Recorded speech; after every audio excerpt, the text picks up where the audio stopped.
आदरणीय व्यासपीठावरील सर्व मान्यवर आणि येथे उपस्थित असलेल्या सर्वांना माझा मनपूर्वक नमस्कार।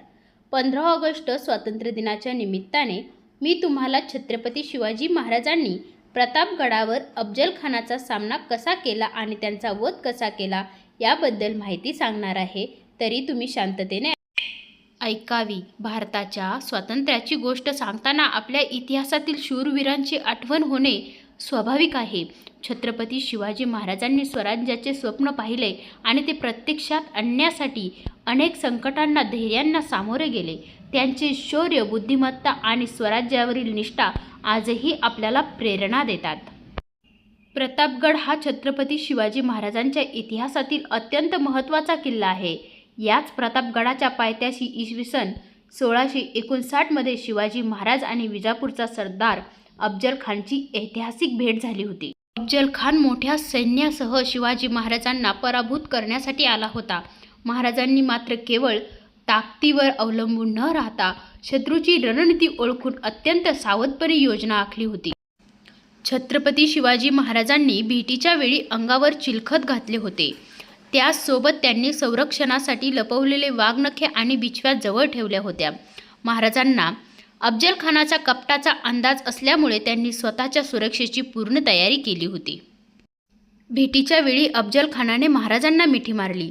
त्यावेळी अचानक महाराजांवर वार करण्याचा प्रयत्न केला, परंतु चिलखतामुळे महाराजांचे संरक्षण झाले आणि त्यांना मोठी इजा झाली नाही। महाराजांची दूरदृष्टी आणि सावधगिरी यामुळे मोठा अनर्थ टळला। अफजल खानाने शिवाजी महाराजांना मिठी मारताच त्याने अचानक धोका देत कटारीने वार करण्याचा प्रयत्न केला, पण महाराजांनी अंगावर घातलेले चिलखत असल्याने त्यांचा काहीही अपाय झाला नाही। महाराजांनी पूर्वतयारी आणि सावधगिरी यामुळे ते कपटी हल्ल्यातून सुरक्षित राहिले। या प्रसंगात महाराजांचे शौर्य जितके महत्त्वाचे आहे, तितकीच त्यांची सावधगिरी, दूरदृष्टी आणि युद्धनीती महत्त्वाची होती।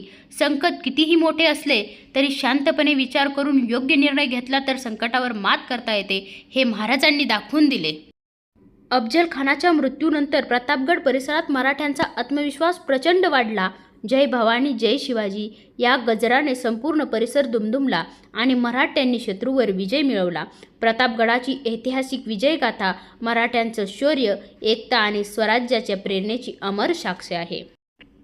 अफजल खानाच्या वधामुळे संपूर्ण दख्खनमध्ये छत्रपती शिवाजी महाराजांच्या शौर्याची कीर्ती पसरली। स्वराज्याचा डंका दणदणला आणि मोगल आदिलशाही त्यांना मराठ्यांची ताकद कळाली। छत्रपती शिवाजी महाराजांचे शौर्य, बुद्धिमत्ता आणि स्वराज्याची कल्पना यामुळेच हिंदवी स्वराज्य बळकट झाले। आज आपण स्वातंत्र्याचा महोत्सव साजरा करत आहोत।